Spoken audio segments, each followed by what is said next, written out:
at the head of the table. Right.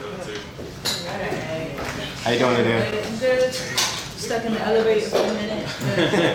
Here we are. Let's get it popping. Oh, shit.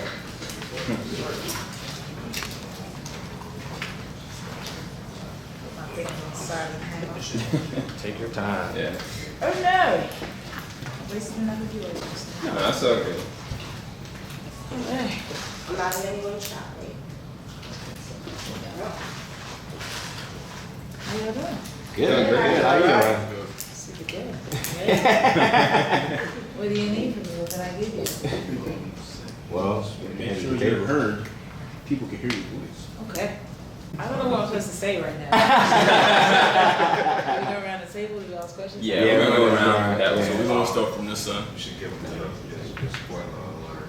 Oh yeah, I can't say anything about Steven Universe. I figured. Yeah, like I can't give you any spoilers or nothing. So like, just I you know, figured that. I'll probably just drink I some was- drinks. I was. If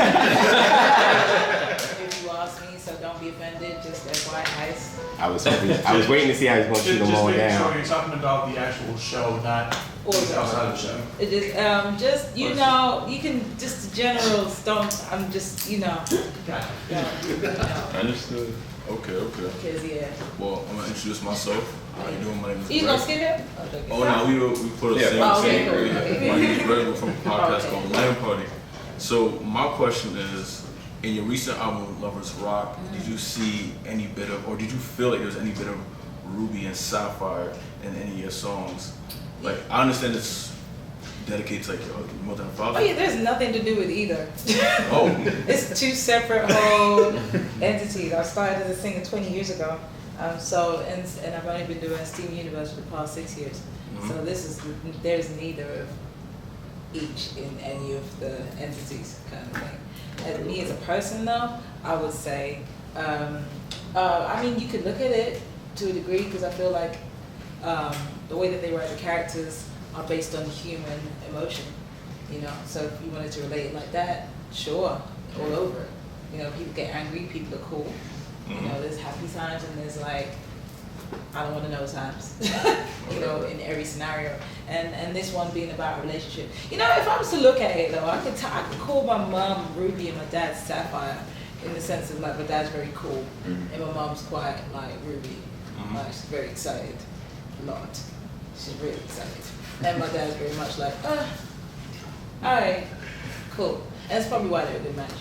So if you want to give it that, then yeah. Thank you. Thank you. No worries. Jay from Power 945 Internet Radio. Hi, Jay. Hi. I was just wanted to ask if you look back over your career, starting when you started to where you are now, how you have noticed that blurred culture has changed.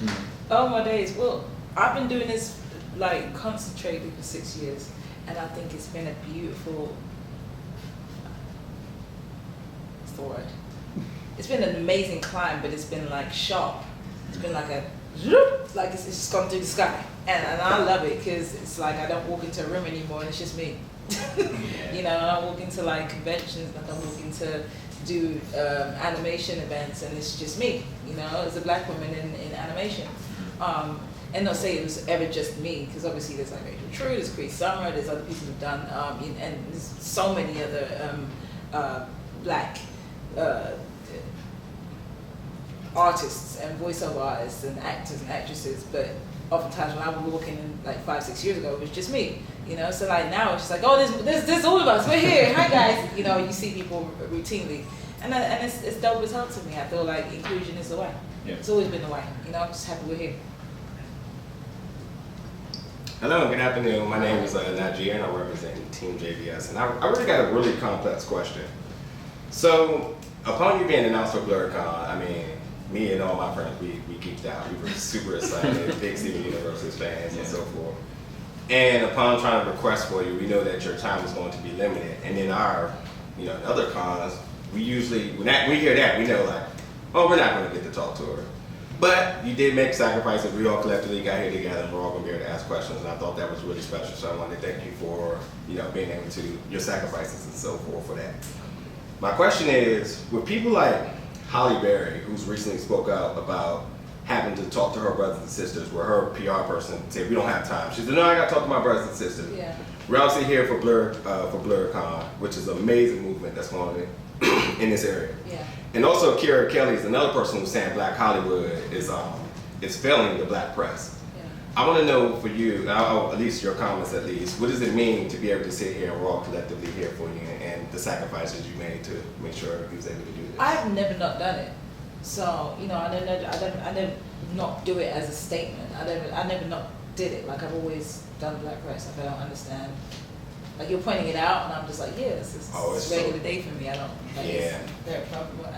Should I not do it? I get and I understand that side of it because definitely I've had press officers in the past be like, we don't do that. And I was like, yeah. Why not? Shit, I'm like, what do you mean I don't do that? Like, what does that mean? It's what I grew up listening to. This is why it's here. I don't understand. So like, for me, it's never been about like, I don't do that or I don't do this. I do press, I talk to people who talk to me, I answer the questions that are sensible, and I keep it flat across the board because to me, it's about the questions, it's about what you're talking about, it's about who you're engaging. At the end of the day, I'm Black. This is my culture, this is who I am, I don't care where you think I'm from. To me, it's more about, the challenge has been, you're from London, you don't relate. Meanwhile, all we do is absorb American culture. Like, Black American culture is our thing. Like, so, you know, I'm geeking out about Rachel True and Cree Summer the same way you are because I grew up on them as much as I was in the industry, right? So to me, it's like, I don't see the difference. I don't get it. Like, I think it's beautiful that those statements are being made now. Yes, bigger artists should say that, should point that out because you will have press officers that will say, you don't need to do the Black, it's not going to get you. Yeah. But at the end of the day, Black is cool. Black things are cool. I don't care, like we do. It is what it is, right? So yeah, I've always done it. I never see the difference. I really appreciate that. It's very valid. You get there on time, you authenticate, and you give all your credentials, you read a lie. And then it's your turn. They're like, hey, we don't have much time. Can y'all group together? Then you group together, and they're like, hey, we don't have no time. You know, like, well, I'm here, so. We appreciate it. I appreciate you coming. Thank you. How you doing? Hi. Timothy Craigette, WERA 96.7 FM, the Swicket Show. Yeah. Thank you so much for coming to DC. Yeah. Awesome. Yeah, So, Cartoon Network and Dove, they're partnered together to do the self-esteem movement to help bring about awareness. And they chose Steven Universe as the vehicle to talk about something that's really, really a very important issue, especially with our youth today. Yeah. So the question for you is, what makes Steven Universe the vehicle to be palatable to talk about something as important as self-esteem? Have you watched it? Of course. It's incredible. Like, look, Rebecca and them surprise me every time I see an episode. Like the stuff they talk about, it's like, I would say Rebecca's like a next level empath or next level freaking genius, one of the two, because she be in my house. I swear to God, she's never in my house. She be in my house like just, cause I'll get like my script, and I try not to read it till I get into the show, into the room, right?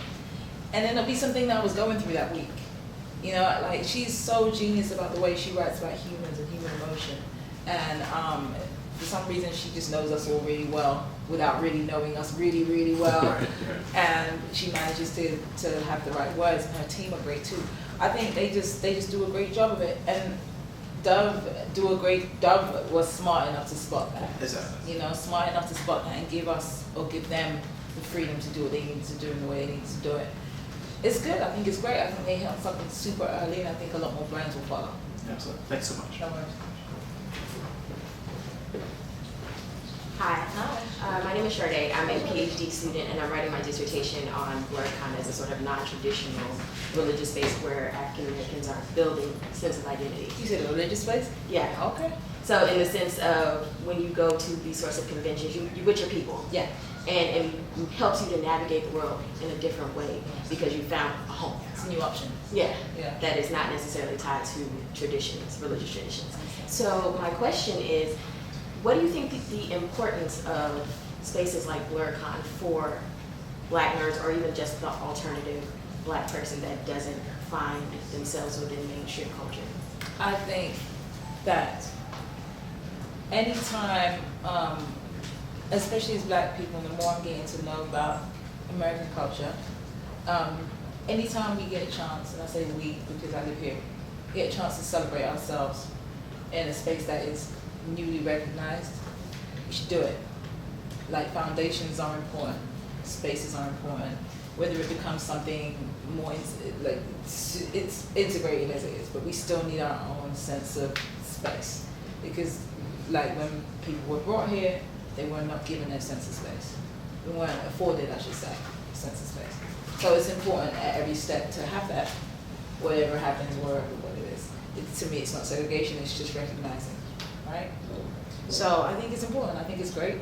Like, and everyone can come be a part of it from our perspective, as we're kind of like expected to be a part of everything from everyone else's perspective at all times. So this is great. It's good times. Yeah. Hello. Hi, I'm Marcus from the Great Geek Refuge. The LT show. Thank you. When you first got into voice work for Steven Universe, did you ever imagine that the role that you took on would be as impactful to both children and adults alike as the character has been over in the recent years? I had no clue. I really took this role. I really asked for this role. I prayed for a role, and then I got it. And I asked for the role, and I said, you know, like, what's it about? And they were like, well, you're kind of like the big sister or the mother to all these gems. And I was like, I can relate. No, but I have loads of brothers and sisters. And I was like, yeah, you know. And then my selfish part of it was I wanted to do something that I knew my nieces and nephews would love. And they're overseas. So like, and they literally like the first time my niece heard my voice for real, other than like being a super small baby, it was like on Steven Universe. She's like, that's Auntie Estelle. That's Auntie Estelle. I was like, oh my God. This is the plan. It's happening, guys. She knows my voice. Because I think it's important to be in your family's life no matter where you are, you know. And I knew that I was not going to physically be there. And it sounds crazy, but you have to think of things like that when you don't live home, right? And that was my selfish reason for doing it. And then, but the effect on adults and kids, has been humbling. It's been a beautiful thing. It's something I'm super grateful to be a part of. You know, people come up to me at the cons and they're like, "I wish we had this when we were kids," and I'm like, "You have it now. You know, today is what you have, so roll with it." You know, and it's like, "Yeah, this is true." So, I'm grateful. It's a good thing. Great, thank you.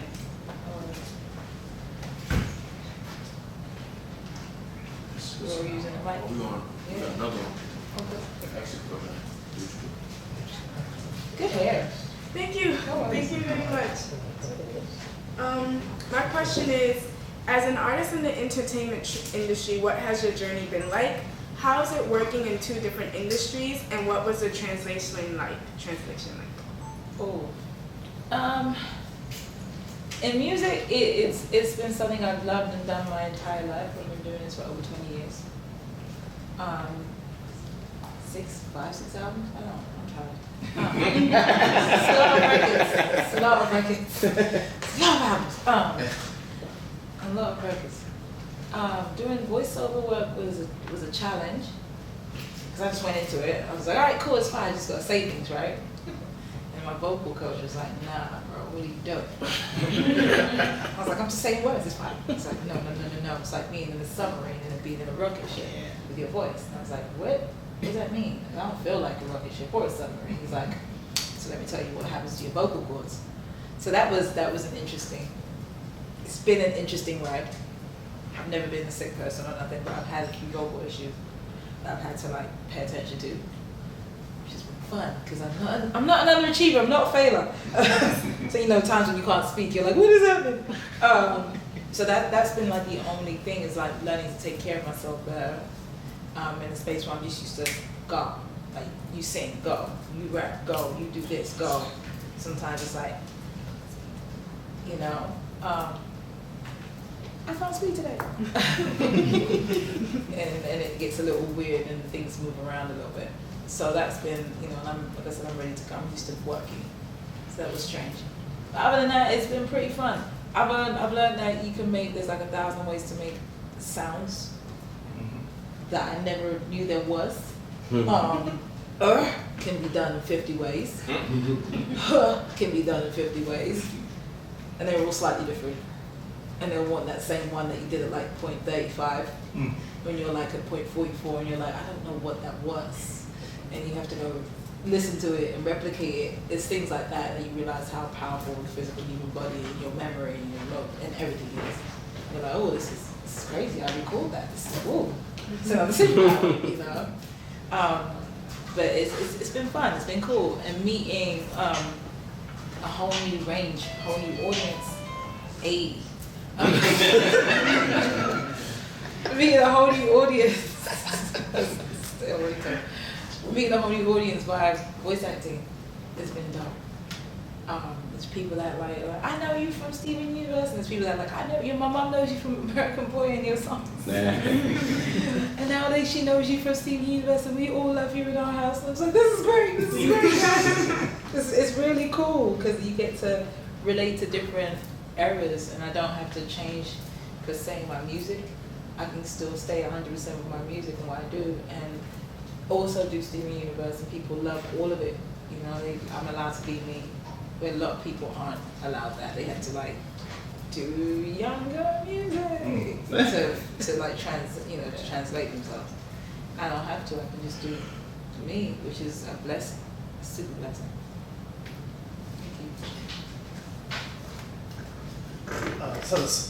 Keep going. The second follow-up question is, looking back over your career, getting started, who were the biggest people to impact you? Overall, or Overall, from music to then into voice work.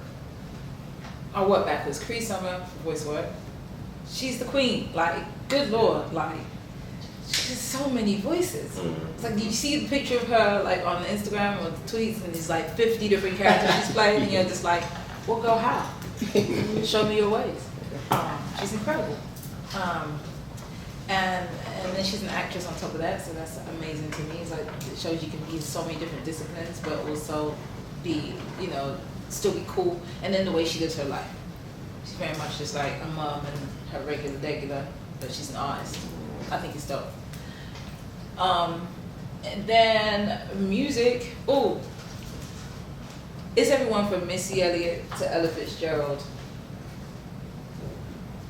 Dennis Brown, Busta Rhymes, to like, I like Black right now. I think he's dope. He's one of the most amazing rappers to me out there. He's really, really dope. And then there's the Turn Up Kings. Like, Migos. well, some days. Some days Migos. Bitch homie. Bitch homie boy. It's like, I like everything that's hype. I just not hype, I like good records. I like good songs. And I'm inspired by everything and everyone to a degree.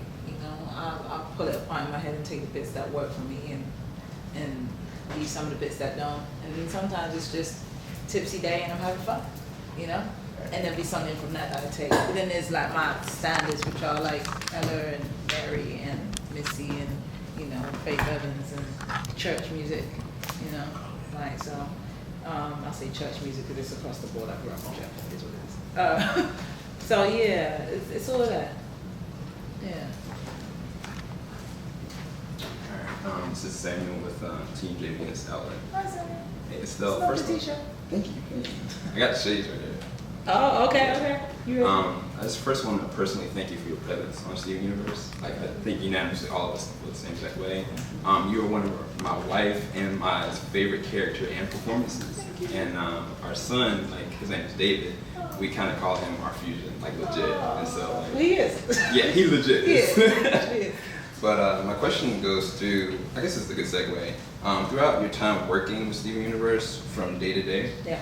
in terms of your performances, from day one even until the movie that's about to come out really soon, I was curious, what's your most challenging moment or scene on the show and why? Oh, well, there was one where like they had, so Garnet isn't a very, she's not emotive No. at all. And so there are days when I can literally roll out of bed and go do this character and I don't actually have to like nothing. I can just nothing. Yeah. Like, per se, right? Because her delivery is very flat. It's quite like me a lot. Just is what it is. But then there was a time when they were like, we need her to show emotion. And I walk into the set, I walk into the record, and it was like, I think it was the one where she couldn't quite see the future. Yeah. And Stephen had to choose, right? And so Rebecca was like, okay, I need you to she's like, I need you to show some emotion in your voice. And I was like, girl, what? I was like, after all these years, no emotion. You want me to walk in today and just give emotion? I needed to have a heads up. She's like, we saying the script. I was like, but you know what I'm reading. So walking in, I was like, oh girl. So I was like, all right. So I had to find the switch for all of this emotion for Garnet. And it was just like the hardest thing, because like I said, it's like a submarine in a rocket ship, and I had to find, well, maybe like an airplane, not a rocket ship, but like an airplane, like vocally. Like if I'm regularly in a submarine with Garnet as a vocal, right, as a reference, I had to find like an airplane for her, not quite a rocket ship, right? So I was like, yeah, what airline are we on? Is this Delta, American? What is this Merck? Like, are we on the Air Italia? What's going on? Is this Unite? I don't know what's going on. And I was trying to find the right emotion the entire recording. Yeah. I had to come back and do like 2 or 3 more cuts. Because it was just like such a head shock. It's such a switch in your brain. I was just like, okay, well, she had to be nice to hear, and and every single line is a different emotion. Yeah. But with singing, every single line has to punch you in the face, right? Yeah. That's how you know you feel whatever you're doing. That's how people feel the record. So normally you just sing and you're like, I sing how I feel in this moment of this line. Well, you're reading somebody else's line and they're giving you the emotion to feel. Yeah. So you have to do that. Boy, it was the hardest thing. It was hard because I was like, I'm trying to find the emotion that I would normally feel, but you're telling me to feel another emotion. Oh goodness. So it was a brain fog of life. But that probably was one of the hardest times. And that's been it. After I got that one out of the way, anytime they need me to switch, I'm ready.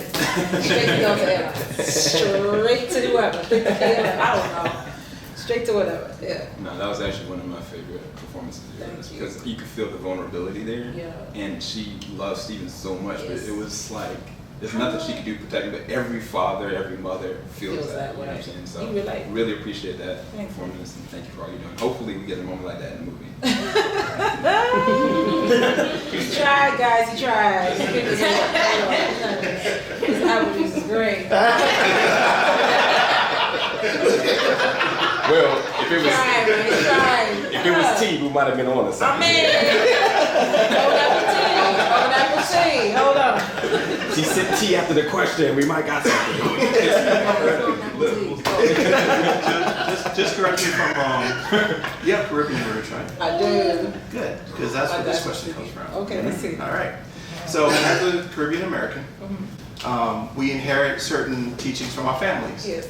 And mine was my grandmother. She would always tell me every time I'm singing any type of soca or calypso, Yeah. study your books. Right? All right. So my question to you is, being that you landed into entertainment, Yes. which probably wasn't something your parents have seen into your future, Right. what was the lessons that they tried to instill into you that you grew into, but then you found your own way through entertainment? My dad was a drummer. Well, he's a musician. So, and that's how they met. And he was in a band when they met. So my mom was half and half with it.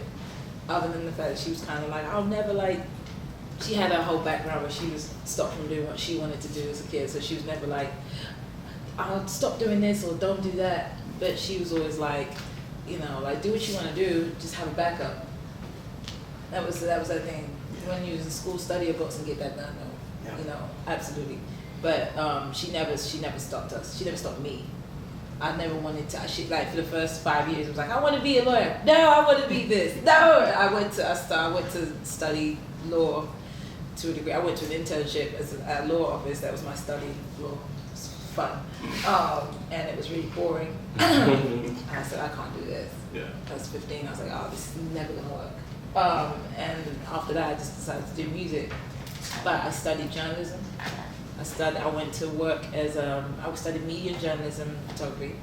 I went to work at a production company and I was a runner, and we did animation in its earliest, one of its earliest spaces. Right. So like real life rendering and like, you know, all how, you know, how it really works. And so I was running a production company, and then I got fired from that, kind of. I say kind of because she was like, so look. So my main boss, and who I'm still really cool with to this day, right, was like, you're like, he's my friend kind of, and it's weird. He was like really cool with me. I feel like he understood it. He just had loads of money and wanted to start this business and then employed business people to run it. So they came and like were like, so look, you're late every day. Because I used to go do my job and then I would go do music, right? Right. And I don't really feel like you want to be here. I was like, I do, but also I want to be there. And so she was like to me, look, you're young enough, get it done. Go do your music. And it's kind of been the same thing. I had the backup of being able to do that. And I feel like sometimes life pushes you out when you're not ready, you know, out of scenarios when you're not ready, even just because it's time in the universal space for you to do what you're supposed to do. So it was the right time for me to go. I was definitely like, oh shit, what am I gonna do? Excuse my language. You know, my mom's gonna kill me. For like a year, she definitely was on my behind. Like, what are you doing? Like, you know, I moved out home, was definitely homeless for a minute. It was all kinds of stuff. But yeah, she definitely is instilled in us to have a backup. And to that point, I've always had a backup or something that is, you know, a second wave, you know, with whatever I'm doing. Or I learned the business really well, you know, I think. So I wouldn't ever be completely asked out, essentially. So that was our thing, yeah. Awesome. So read books.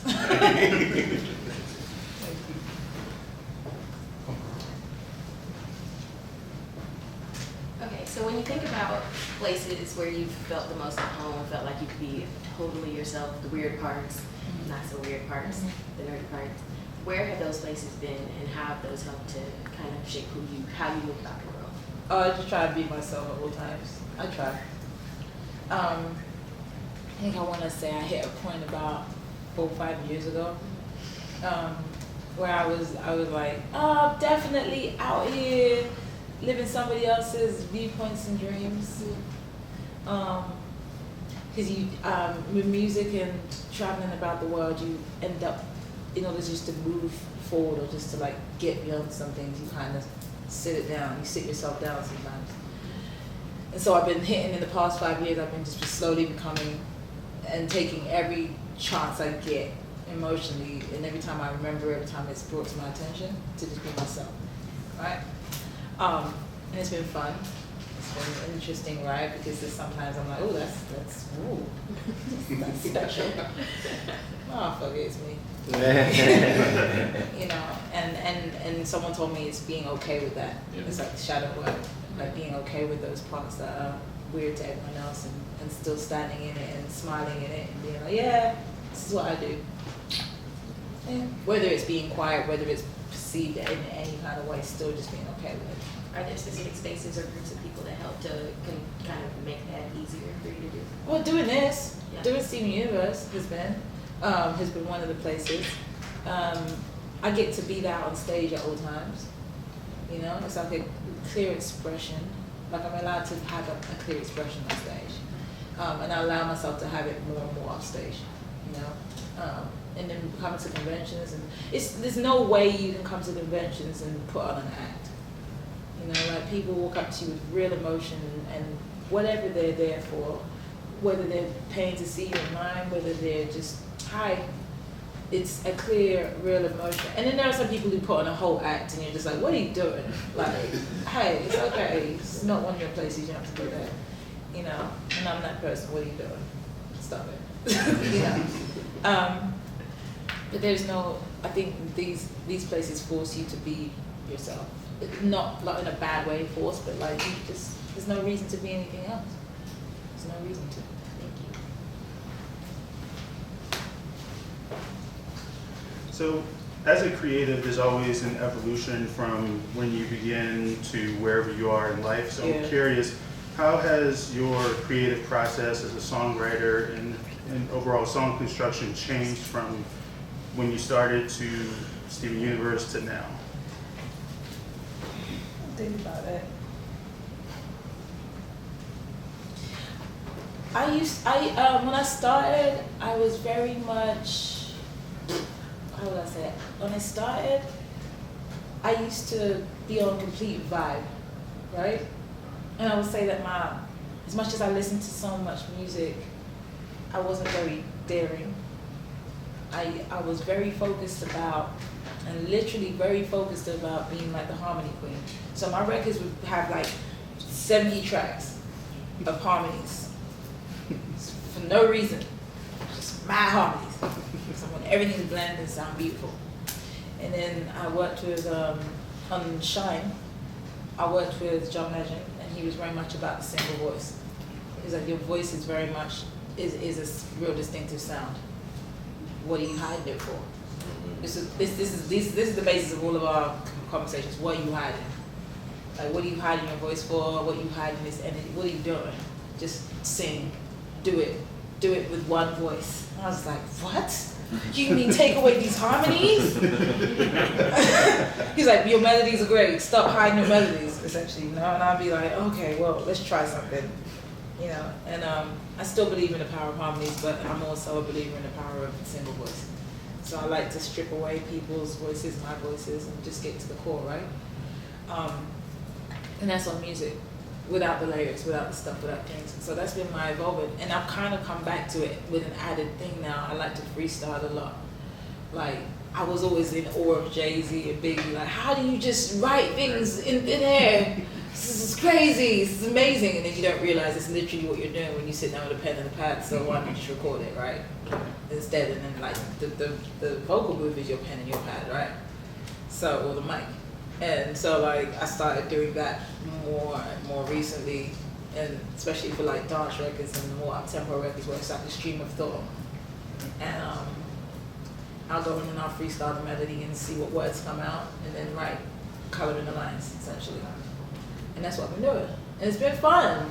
It's been an interesting journey. Some of the words and the things that you come out with, and the sounds you come out with, because now I do sounds. Because it's Steven Universe, like it's another thing in your memory bank as far as like recording, right? Because it's a microphone, it's your voice. So now I'm like freestyling, I come up with sounds and stuff instead. And it's just like, oh, this is cool. And we have new songs, you know? Awesome, thank you. Cool. Thank you. Okay, I think that's it. Everybody have 2 questions? It's your best shot, What was that? It's your best shot. Oh, well. Yeah, let's go. Exactly. Well, you come over to our booth. We're gonna have some fun. We're gonna play this fun. I was camera ready. I was ready. Oh, shit. Nah, come on to the booth. All right. Well, thank you, guys. Thank you. Questions were good. Take my tea. Hold on. Golden apple tea. Hold on. Yeah.